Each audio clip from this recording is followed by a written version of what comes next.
नमस्कार, स्वागत है आपका हमारे खास कार्यक्रम मौसम खबर में। अपने इस कार्यक्रम में हम आपको देंगे मौसम से जुड़ी तमाम जानकारी, बताएंगे आपको कि आज और कल कैसा रहेगा मौसम का हाल। लेकिन उससे पहले नजर डालते हैं 5 बड़ी खबरों पर। तो सबसे पहली खबर की बात कर लेते हैं, जो कि आ रही है हिमाचल प्रदेश से। यहाँ पर हल्की बारिश के आसार मौसम विभाग की तरफ से जताए गए हैं। इसके साथ ही पंजाब में हल्की बारिश की आशंका मौसम विभाग की तरफ से व्यक्त की गई है। साथ ही दिल्ली में बरसात का अनुमान व्यक्त किया गया है। वहीं इसके अलावा अगर बात की जाए गोवा की, तो यहां पर 2 दिन हल्की बारिश की संभावना मौसम विभाग की तरफ से जताई गई है। 5वीं बड़ी खबर की भी बात कर लेते हैं, जो कि केरल से आ रही है, जहां पर भारी बारिश की संभावना जताई गई है। चलिए अब आगे बढ़ते हैं और बात करते हैं मौसम अलर्ट की। तो यानी कि अभी मौसम को लेकर किन किन हिस्सों में किस तरीके की स्थिति बनी हुई है, वो हम आपको इस सेगमेंट में बताएंगे। इस नक्शे के जरिए हम आपको बताएंगे कि कहां पर किस तरीके की मौसम को लेकर सिचुएशन बनी हुई है और कहां पर अलर्ट रहने की जरूरत है, कहां पर नजर बनाकर रखने की जरूरत है। जब आप भारत के नक्शे में देखेंगे दक्षिण की तरफ, तो भीतरी उत्तर कर्नाटक, भीतरी पश्चिम कर्नाटक, साथ ही साथ दक्षिण कर्नाटक, तमिलनाडु, पुडुचेरी, केरल और इसके अलावा जो इसके आसपास के कुछ हिस्से हैं, यहाँ पर नजर बनाकर रखने की जरूरत है। आगे बढ़ेंगे अगले सेगमेंट की तरफ, मौसम पूर्व अनुमान, यानी कि आने वाले 24 घंटे में मौसम किस तरीके का रहने वाला है, वो हम आपको इस सेगमेंट में बताएंगे। जब आप इस नक्शे के अंदर देखेंगे उत्तर की तरफ, तो गिलगित, मुजफ्फरबाद, श्रीनगर, जम्मू कश्मीर, लेह लद्दाख, हिमाचल प्रदेश, यहाँ पर कई जगह बरसात की संभावना व्यक्त की गई है। पंजाब और इसके साथ ही हरियाणा और इसके साथ चंडीगढ़, उत्तराखंड, यहाँ पर कहीं कहीं बारिश की संभावना। हालांकि आसपास के जो कुछ इलाके हैं वहाँ पर अभी बरसात की संभावना नहीं बनी हुई है। इसके बाद आगे बढ़ेंगे, पूर्वोत्तर का रुख करेंगे। पूर्वोत्तर का जब आप रुख करते हैं तो आप देखेंगे अरुणाचल प्रदेश, इसके साथ ही उप हिमालय, पश्चिम बंगाल और सिक्किम में कहीं कहीं बारिश की संभावना है। हालांकि पूर्वोत्तर के जो बाकी के कुछ हिस्से हैं इसके साथ सटे हुए, यहाँ पर बारिश का अभी फिलहाल कोई अनुमान नहीं है। साथ ही आप जब दक्षिण का रुख करते हैं तो आप देखेंगे कि तटीय कर्नाटक और केरल, तमिलनाडु, पुडुचेरी, यहाँ पर अनेक जगह पर बारिश की संभावना है। रायलसीमा, तेलंगाना, कहीं कहीं यहाँ पर बारिश की संभावना है। साथ ही तटीय आंध्र प्रदेश में भी इसी तरीके की स्थिति बनी हुई है। अंडमान निकोबार में भी यही सिचुएशन बनी हुई है। जब आप ऊपर की तरफ रुख करेंगे तो आप देखेंगे कि कोकण और गोवा में कहीं कहीं बारिश की संभावना है। साथ ही मध्य महाराष्ट्र में कहीं कहीं बारिश की संभावना है। बाकी के जो कुछ हिस्से हैं जो पश्चिम और इसके मध्य की तरफ जो आते हैं, यहाँ पर अभी बरसात की संभावना नहीं बनी हुई है। तो अब हम आपको आगे लिए चलते हैं, बताते हैं आपको कि पिछले 24 घंटे में मौसम का क्या कुछ हाल रहा है। तो उत्तराखंड की अगर हम बात करें तो यहाँ पर जोरदार बारिश हुई है। जब आप पूर्वोत्तर का रुख करेंगे तो मेघालय, असम, अरुणाचल प्रदेश में आप देखेंगे कि यहाँ पर भी जोरदार बारिश हुई है। दक्षिण का जब आप रुख करते हैं तो आप देखेंगे भीतरी उत्तर कर्नाटक, भीतरी दक्षिण कर्नाटक, केरल, तमिलनाडु, रायलसीमा, तटीय आंध्र प्रदेश, तेलंगाना, इन तमाम जगह पर जोरदार बारिश हुई है। अंडमान निकोबार में भी तेज बारिश हुई है। तो पिछले 24 घंटे में मौसम की चाल क्या कुछ रही है वो हम आपको बता रहे हैं। जब आप ऊपर का रुख करेंगे आप देखेंगे कोकण और गोवा, मध्य महाराष्ट्र और मराठवाड़ा में पिछले 24 घंटे में जोरदार बारिश हुई है। तो आगे और भी जानकारी आपके साथ साझा करेंगे, लेकिन उससे पहले लेंगे एक छोटा सा ब्रेक।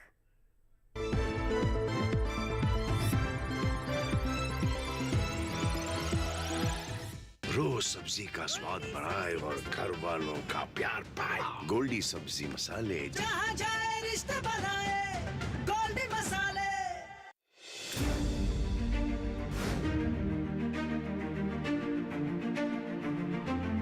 फसलों के भाव से लेकर उनकी आवक तक, पैदावार से लेकर बुआई के क्षेत्रफल तक, आयात से लेकर निर्यात तक, घरेलू से लेकर वैश्विक बाजार तक, मंडियों की सही और ताजा जानकारी पाएं।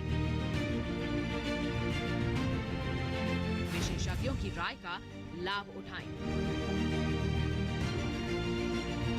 देखिए मंडी खबर सोमवार से शनिवार शाम 5 बजे सिर्फ दूरदर्शन किसान पर।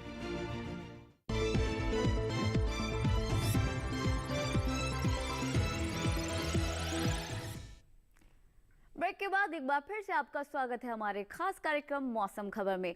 अपने इस कार्यक्रम को आगे बढ़ाते हैं और लिए चलते हैं अगले सेगमेंट में। हमारा अगला सेगमेंट तापमान से जुड़ा हुआ है, यानी कि कहां पर किस तरीके का तापमान है वो हम आपको बताएंगे, तापमान का हाल।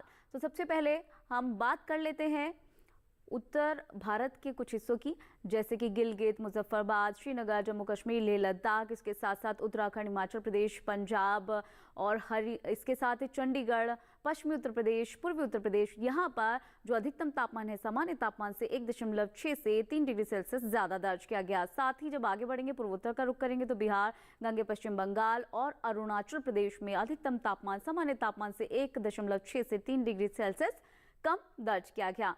इसके बाद आगे बढ़ेंगे और अब बात कर लेते हैं ओडिशा की। यहाँ पर जो अधिकतम तापमान है वो सामान्य तापमान से 1.6 से 3 डिग्री सेल्सियस ज़्यादा दर्ज किया गया। तो अधिकतम तापमान की स्थिति कहाँ पर कितनी रही ये हम आपको लगातार बता रहे हैं। अब बात कर लेते हैं तटीय आंध्र प्रदेश, रायलसीमा, तमिलनाडु, पुडुचेरी की।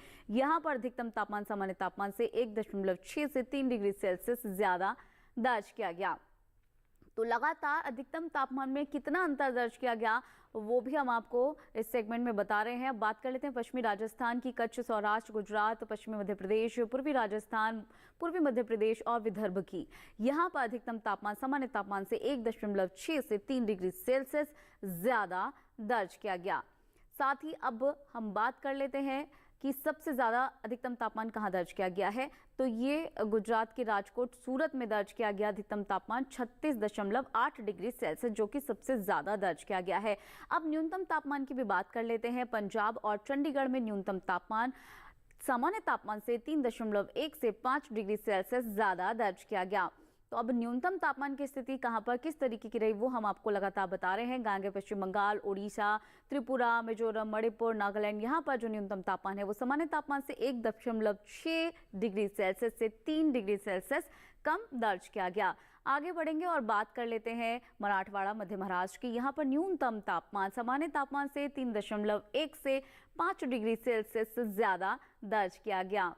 अब आगे बढ़ते हैं और अब हम बात कर लेते हैं सबसे कम न्यूनतम तापमान कहाँ दर्ज किया गया है। ये पश्चिमी उत्तर प्रदेश के बरेली में दर्ज किया गया है। 13.7 डिग्री सेल्सियस न्यूनतम तापमान यहाँ पर दर्ज किया गया। तो तापमान की स्थिति हमने आपको बताई, लेकिन देश के और हिस्सों में तापमान का क्या कुछ हाल है वो भी एक नजर में दिखा देते हैं।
तो ये जाना अपने तापमान का हाल, और भी जानकारी आपके साथ साझा करेंगे, लेकिन उससे पहले लेंगे एक छोटा सा ब्रेक।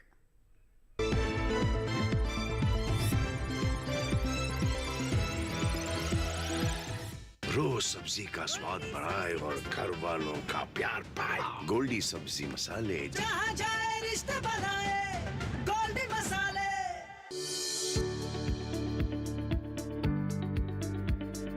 कृषि और पशुपालन है एक दूसरे के पूरक। घर आंगन से लेकर व्यावसायिक फार्म तक, मुर्गी पालन से लेकर रेगिस्तान के जहाज तक। बीमारियों से अब पशुपालक ना हो परेशान। विशेषज्ञ करेंगे आपकी समस्या का समाधान। जुड़िए हमसे, पूछिए अपने सवाल। ईमेल के जरिए भी आप हमारे साथ जुड़ सकते हैं। हमारी ईमेल आईडी है DD Kisan APC@gmail.com। हमारे टोल फ्री नंबर हैं 1800-113060 और 1800-113061। देखिए अपना पशु चिकित्सक हर रविवार शाम 6:30 बजे दूरदर्शन किसान चैनल पर।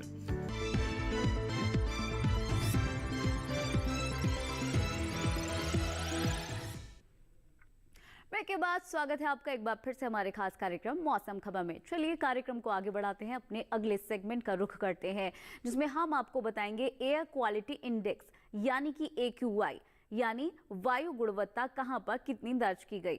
और सबसे पहले शुरुआत करते हैं राजधानी दिल्ली से। दिल्ली में ये 437 दर्ज की गई, जो कि खराब श्रेणी में मानी जाती है। इसके साथ ही आगे बढ़ेंगे, पुणे का रुख करेंगे। यहाँ पर ये 47 दर्ज की गई, जो कि बहुत अच्छी श्रेणी में माना जाता है। पुणे के बाद आगे बढ़ते हैं, मुंबई में ये 118 दर्ज किया गया, जो कि संतोषजनक स्थिति में माना जाता है। इसके साथ ही मुंबई के बाद आगे बढ़ते हैं, कोलकाता को रुख करते हैं। कोलकाता में 260 दर्ज किया गया, जो कि थोड़ा खराब श्रेणी में माना जाता है। कोलकाता के बाद रुख करते हैं बेंगलुरु का। यहाँ पर ये 63 दर्ज किया गया, जो कि अच्छी श्रेणी में माना जाता है। इसके बाद आगे बढ़ते हैं, पटना का रुख करते हैं। यहाँ पर ये 314 दर्ज किया गया, जो कि खराब श्रेणी में माना जाता है। इसके बाद हम आगे बढ़ते हैं, हैदराबाद का रुख कर लेते हैं। यहाँ पर AQI 38 दर्ज की गई, जो कि बहुत अच्छी श्रेणी में मानी जाती है, क्योंकि 50 से भी कम है। इसके बाद आगे बढ़ते हैं, अहमदाबाद का रुख कर लेते हैं। 141 यहाँ पर गुणवत्ता सूचकांक दर्ज किया गया, जो कि संतोषजनक कैटेगरी में माना जाता है। तो अब आगे बढ़ते हैं और अब हम आपको बताते हैं पराली प्रबंधन के बारे में। जैसे जैसे नवंबर आता है हर साल, वैसे वैसे जो वायु गुणवत्ता है वो खराब होती जाती है। और आप देखेंगे कि दिल्ली या दिल्ली के आसपास सटे हुए जो क्षेत्र हैं, चाहे फरीदाबाद हो या NCR हो, गुड़गांव हो, इन क्षेत्रों में सबसे ज़्यादा जो वायु है वो ख़राब हो जाती है। और उसका एक ही कारण है, वो है पराली। यानी कि जो फसलें होती हैं, फसलों के जो अवशेष होते हैं, जब उन्हें जलाया जाता है तो उससे जो धुआं निकलता है, उससे वायु तो खराब होती ही है, लेकिन साथ ही साथ मिट्टी भी खराब होती है। और सबसे ज़्यादा इम्पॉर्टेंट चीज़ कि जो मनुष्य का स्वास्थ्य है, जो हेल्थ है, वो भी सबसे ज़्यादा अफेक्ट होती है, वो भी सबसे ज़्यादा खराब होती है। लेकिन जो केंद्र सरकार है, उसकी तरफ से काफ़ी सारे प्रबंध किए गए हैं, काफ़ी सारी चीज़ें चलाई गई हैं, ताकि इन चीज़ों को कंट्रोल किया जाए। पराली को प्रबंधन जो कैसे किया जाता है वो बताया जाता है। लेकिन किसानों को इस पराली के प्रबंधन को कैसे किया जाना चाहिए, उसको लेकर एक रिपोर्ट आपको दिखा देते हैं। आज प्रदूषण न सिर्फ भारत बल्कि पूरे विश्व के लिए एक बड़ी समस्या बन चुका है। अगर भारत की बात करें तो यहाँ होने वाले प्रदूषण में फसलों की कटाई के बाद अवशेषों को जलाने से सबसे ज्यादा प्रदूषण होता है। दरअसल पराली जलाने से पर्यावरण और मिट्टी को नुकसान तो पहुंचता ही है, इसके साथ साथ इससे हमारे स्वास्थ्य पर भी बुरा प्रभाव पड़ता है। इससे उत्पन्न वायु प्रदूषण से आंखों में जलन से लेकर श्वसन और हृदय संबंधी रोगों के प्रभाव में बढ़ोतरी देखी गई है। एक जांच में पाया गया है कि दिल्ली में उत्पन्न धुंध की समस्या से वहां के लोगों की औसत आयु में 6 वर्ष की कमी हो गई है। ये आंकड़े सच में डराने वाले हैं कि 1 टन फसल अवशेष जलाने से 1460 kilogram carbon dioxide, 60 kilogram carbon monoxide, 2 kilogram sulphur dioxide, 3.8 kilogram nitrous oxide, 2.7 kilogram methane और 199 किलोग्राम राख का उत्सर्जन होता है। वहीं अगर किसान फसल अवशेष को जलाने के बजाय happy seeder machine, baler, chopper और मल्चर जैसी नए विकल्पों को अपनाएं तो अपने स्वास्थ्य और पर्यावरण दोनों को बचा सकते हैं। भारत सरकार की विभिन्न योजनाओं के तहत किसानों को फसल अवशेष प्रबंधन की मशीनें किफायती दामों पर उपलब्ध होती हैं। सरकार इन मशीनों पर 50 से 80% तक अनुदान देती है। भारतीय कृषि अनुसंधान संस्थान IARI ने एक ऐसा समाधान खोजा है जिससे बिना खर्चे के पराली को खाद के रूप में परिवर्तित किया जा सकता है। जिसका नाम है पूसा डीकंपोजर। ये एक बायो एंजाइम है जिसका छिड़काव करने पर फसल अवशेष 20 से 25 दिनों में खाद में बदल जाते हैं, जिससे मिट्टी की गुणवत्ता में सुधार होता है। इन सब के अलावा किसान फसल अवशेषों को इकट्ठा करके ईंधन, कंपोस्ट, पशु आहार, घर की छत, फल सब्जियों की पैकिंग करने में भी पराली का उपयोग कर सकते हैं। तो ये थी पराली प्रबंधन पर हमारी विशेष रिपोर्ट। अब बात करते हैं राजधानी दिल्ली की, जहां पर गंभीर हालात लगातार बने हुए हैं और इसी तरीके से धुंध की चादर से दिल्ली बीते कुछ दिनों से ढकी हुई है। प्रदूषण का स्तर मापने वाले पृथ्वी विज्ञान मंत्रालय के प्रदूषण गुणवत्ता और मौसम अनुमान अनुसंधान के अनुसार हालात और गंभीर हो सकते हैं। हालांकि वायु गुणवत्ता बोर्ड के अनुसार पिछले दिनों हवा की रफ्तार तेज हुई थी, डायरेक्शन भी बदली थी, जिससे वायु की गुणवत्ता बेहतर हुई थी, लेकिन उसके बाद से फिर से इजाफा शुरू हो गया। आपको जानकारी दे दें कि एवरेज AQI 426 है, जो कि गंभीर श्रेणी में आता है। मौसम वैज्ञानिकों का कहना है कि हालात कब सुधरेंगे ये फिलहाल कहना मुश्किल है, क्योंकि जो भी हवा की रफ्तार है उसमें किसी तरह का सुधार होने के संकेत कम मिल रहे हैं। तो पराली प्रबंधन को लेकर आपने जाना कि क्या कुछ करना चाहिए और इससे कितना नुकसान है, इसलिए कितना ज़्यादा महत्वपूर्ण भी है। अब आगे बढ़ते हैं अपने अगले सेगमेंट की तरफ, और इस सेगमेंट में हम आपको बताएंगे कि कहां पर किस तरीके का पर्यटन को लेकर पूर्व अनुमान रहा, कितना टेम्परेचर आने वाले दिनों में रहने वाला है। और सबसे पहले बात कर लेते हैं जम्मू कश्मीर के पहलगाम की। यहाँ पर पहले दिन जोरदार बारिश होगी और इसके साथ साथ शनिवार, रविवार और सोमवार पर नजर डालें तो शनिवार को घटा के साथ धूप भी खिली रहेगी, लेकिन रविवार और सोमवार को पूरे तरीके से मौसम साफ हो जाएगा। मैक्सिमम टेम्परेचर 12 से 15 रहेगा, मिनिमम टेम्परेचर -1 से लेकर 2 डिग्री सेल्सियस रह सकता है। तो पहलगाम में आने वाले 4 दिनों में किस तरीके की स्थिति रहेगी वो हमने अभी आपको बताई। अब उत्तराखंड का रुख कर लेते हैं। यहाँ के रुद्रप्रयाग अगर आप जाना चाहते हैं तो पहले दिन यानी शुक्रवार का जो दिन है यहाँ जोरदार बारिश हो सकती है। इसके साथ साथ शनिवार से लेकर सोमवार तक दिन साफ रहेगा, सूरज खिला रहेगा। और इसके साथ साथ अगर हम मैक्सिमम टेम्परेचर की बात करें तो ये 29 से 31 डिग्री सेल्सियस रह सकता है। साथ ही अगर मिनिमम टेम्परेचर की हम बात करें तो ये 12 से लेकर 14 तक रहने वाला है।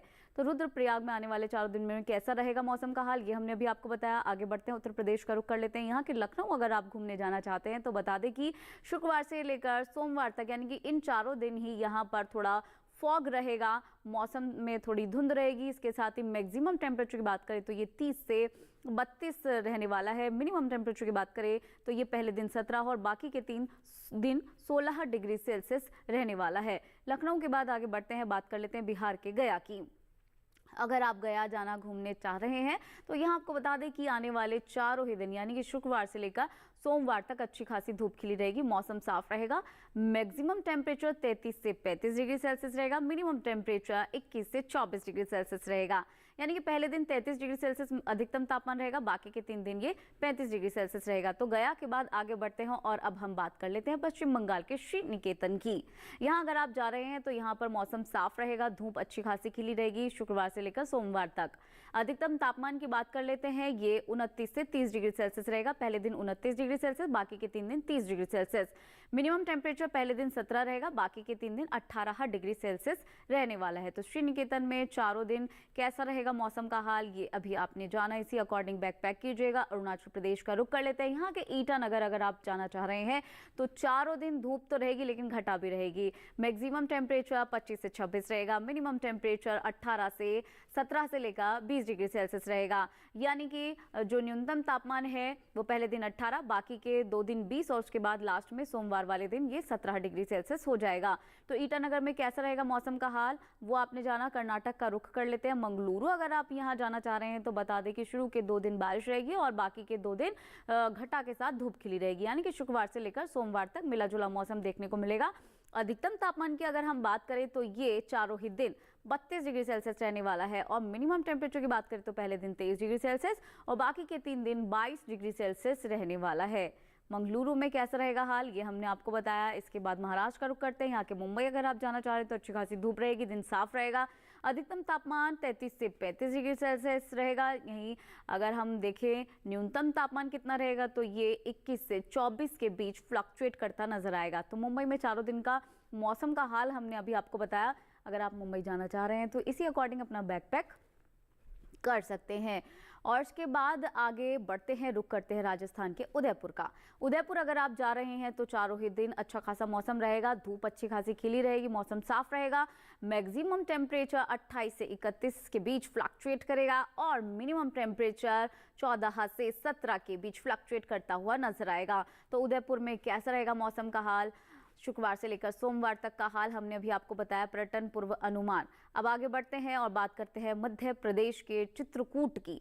यहाँ अगर आप जाना चाह रहे हैं तो चारों ही दिन यहाँ पर फॉग रहेगी, यानी कि शुक्रवार से लेकर सोमवार तक मौसम जो है थोड़ा ठंडा रहेगा और अधिकतम तापमान 32 से 33 के बीच फ्लक्चुएट करेगा। मिनिमम टेम्परेचर की बात करें यानी कि न्यूनतम तापमान की बात करें तो ये चारों ही दिन 16 डिग्री सेल्सियस रहने वाला है। तो चित्रकूट का हाल हमने अभी आपको बताया कि कैसा रहेगा मौसम का हाल। पर्यटन को लेकर पूर्व अनुमान हमने अभी आपको बताया। अब आगे बढ़ते हैं, बात करते हैं खेती किसानी की, क्योंकि बुवाई और कटाई का सीज़न चल रहा है। तो ऐसे में किसानों को सबसे ज़्यादा महत्वपूर्ण है कि वो अपनी फसलों की देखभाल करें, देखें कि उन्हें कीट से कैसे बचाया जा सकता है, फसलों की रक्षा कैसे की जा सकती है। इन तमाम चीज़ों को लेकर जम्मू कश्मीर और हिमाचल प्रदेश के किसानों के लिए जो एक्सपर्ट्स हैं उनकी क्या सलाह है, इसको लेकर दिखाते हैं आपको एक रिपोर्ट। जम्मू कश्मीर के किसान चारा फसलों के खेतों में जल निकासी की व्यवस्था कर ले। जम्मू कश्मीर में प्याज के पौधे लगाए जा सकते हैं। यहाँ के किसान पालक, मेथी, मटर और धनिया की बुवाई कर सकते हैं। जम्मू कश्मीर के किसान सभी सब्जियों और फसलों के खेतों को खरपतवार से मुक्त रखें, साथ ही उचित जल निकासी की व्यवस्था भी कर ले। यहाँ फूलों की बागवानी कर रहे किसान ट्यूलिप, आइरिस और डेफोडिल जैसे फूलों के पौधे लगा सकते हैं। जम्मू के किसान गेहूं की विभिन्न किस्मों की बुआई कर लें। बुआई से पहले बीजों को उपचारित जरूर कर लें। जम्मू में बासमती धान की पकी फसल की कटाई कर लें। यहाँ के किसान काबुली चने, मटर और मसूर की विभिन्न किस्मों की बुआई भी कर सकते हैं। जम्मू में इस समय आलू की कुफरी बादशाह और सिंदूरी की बुआई करें। जम्मू में इस मौसम में आड़ू के बाग लगाए जा सकते हैं। हिमाचल प्रदेश के किसान सेब के पके फलों की तुड़ाई कर लें। यहाँ के किसान धान की कटी फसल को धूप में सुखाकर भंडारित कर लें। यहाँ के मक्का किसान कटी फसल को घुन से बचाने के लिए सही से भंडारित करें। हिमाचल प्रदेश के निचले इलाकों में शलजम और मूली की बुआई की जा सकती है। वहीं हिमाचल प्रदेश के मध्य पर्वतीय इलाकों में चाइनीज पत्ता गोभी, गाजर और ब्रोकली की नर्सरी लगाई जा सकती है। यहाँ मशरूम की खेती कर रहे किसान मशरूम की कटाई के लिए कमरे का तापमान 17 से 18 डिग्री सेल्सियस बनाए रखें। हिमाचल प्रदेश में इस मौसम में तूनी, कचनार, आंवला, शहतूत और रीठी के पौधे लगाए जा सकते हैं। हिमाचल प्रदेश में टमाटर को फल छेदक कीट से बचाने के लिए फेरोमोन जाल लगाएं। अगर संक्रमण अधिक हो तो जरूरी दवाओं का छिड़काव कर लें।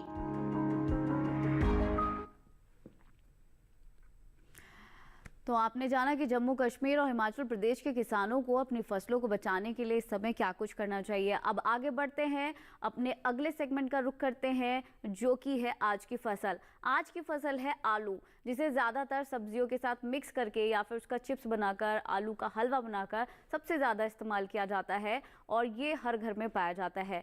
अगर इसकी खेती की बात करें तो पूरे भारत में तमिलनाडु और केरल को छोड़ के पूरे भारत में इसकी खेती की जाती है और सबसे ज़्यादा अगर बात करें तो सबसे ज़्यादा इसकी जो खेती है ये उत्तर प्रदेश में की जाती है। इसके साथ साथ जो आसपास के कुछ हिस्से हैं, चाहे पश्चिम बंगाल, महाराष्ट्र या मध्य प्रदेश, इन सभी जगह पर आलू की फसलों को बोया जाता है।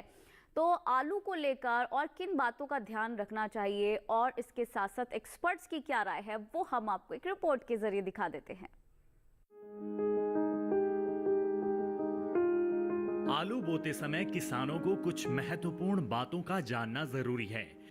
खासकर बीज खरीदते समय सावधानी बरतें। बीज हमेशा विश्वसनीय जगह से ही खरीदें।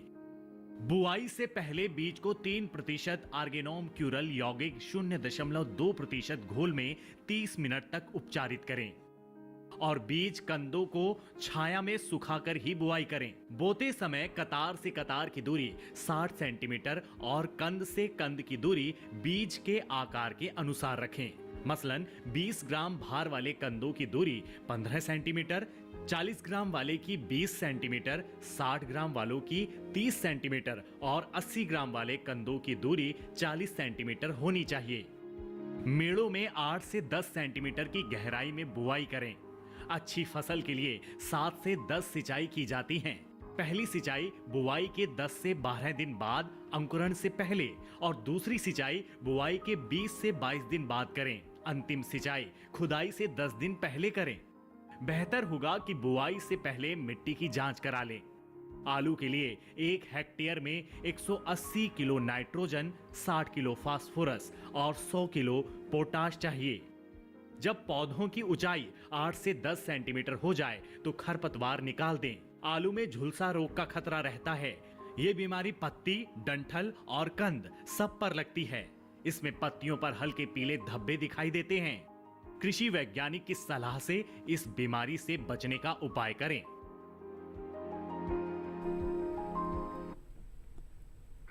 तो आलू की फसल को लेकर क्या कुछ किसानों को करना चाहिए वो आपने इस रिपोर्ट के जरिए जाना, लेकिन इस शो में इतनी सारी जानकारी आपके साथ साझा की गई है। अगर आप ये जानकारी एक बार फिर से लेना चाहते हैं, इस शो को एक बार फिर से देखना चाहते हैं, तो आप आपके टेलीविजन स्क्रीन पर दिखाए जा रहे इस QR कोड को स्कैन करके डीडी किसान के YouTube चैनल पर जाकर इस शो को एक बार फिर से देख सकते हैं और ये तमाम जानकारी एक बार फिर से ले सकते हैं। तो चलिए आज के इस कार्यक्रम में बस इतना ही। फिलहाल हमें दीजिए इजाजत। नमस्कार।